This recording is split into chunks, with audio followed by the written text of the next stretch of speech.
Well,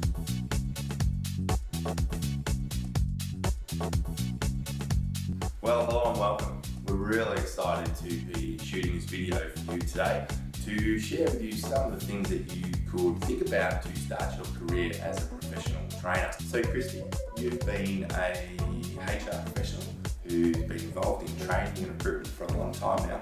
What are some of the key things that you think someone who's considering a career in training should actually focus on to get started? Okay. Well, Julian, there's probably two key things that I would get started with. If you typed training or training jobs into Seek at the moment, you would see that there's almost 2,000 jobs available right across Australia. And there's one common theme across them all, and that is the Certificate 4 in Workplace Training and Assessment. So if you are serious about a career in training, you must have your Certificate 4 in Workplace Training and Assessment. And there's various ways that you can get that. The second thing that I would recommend is to get some experience. And I know it's the good old chicken and egg scenario. You don't have experience, so you can't get a job, but the only way you can get a job is to have experience. So think a little more creatively about that. Maybe approach your current employer and ask if there's any opportunities for you to deliver some training within your current job. So that could even be, a 10-15 minute training presentation within a team meeting. In addition to that, you could start approaching some community organisations or not-for-profit organisations and asking them if there's anything that they'd like help with as far as training goes. A lot of them would jump at the opportunity for somebody to deliver free training for them because obviously they're strapped for resources.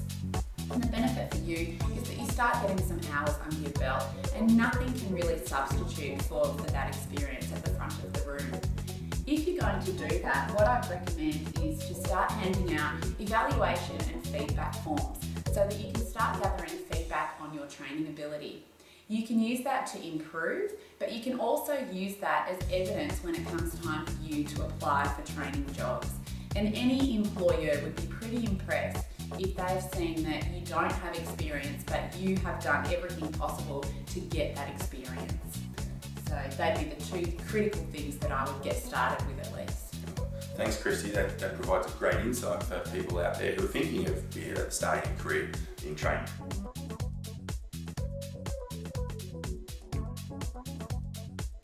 Julian, you and I have taken quite different paths to get to where we are in training.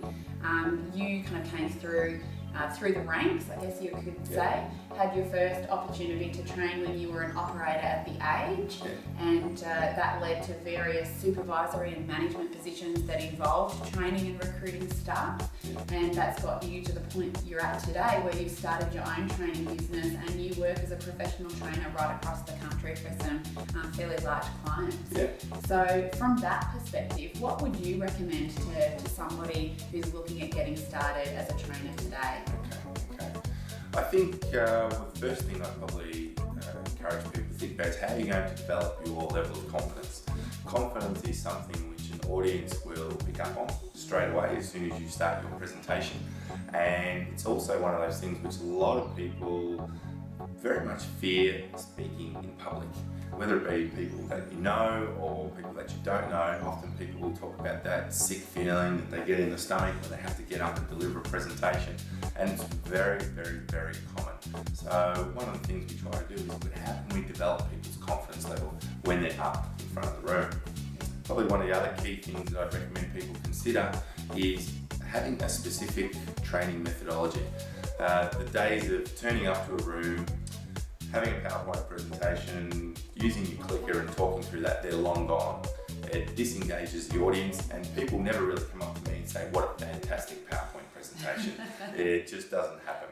So we really want a specific methodology which is going to engage the audience so they're not sitting there passively thinking, why am I here? So they're probably the two most important things, I think, for someone who wants to start being a professional trainer. Okay, excellent.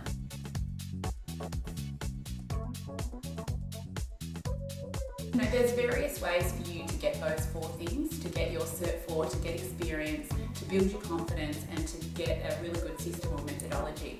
And one way that you can get all of that rolled into one is through our Qualified Master Trainer program. We know that a lot of people who even complete just the Cert 4 especially if you've completed online, you don't get experience, you don't get confidence, and you don't necessarily get a training methodology. So we've decided that we want to help as many people as possible to have success in their careers as a trainer. And that's why we've created this program specifically to truly set you up for career success. So look, if you're serious about becoming a trainer and you want to be one of the best in the country, go to our website, don't delay, enrol yourself in the Qualified Master Trainer program. You'll get your Cert 4, you'll get experience in the front of a training room, you'll get really honest coaching and feedback from some pretty experienced trainers and facilitators, and you'll also get a very clear training methodology and some templates that you can basically lift straight out of the training and apply when it comes to you delivering that training yourself. So do not delay, go to the website, enrol in the Qualified Master Trainer program, and we look forward to seeing you there. Thanks.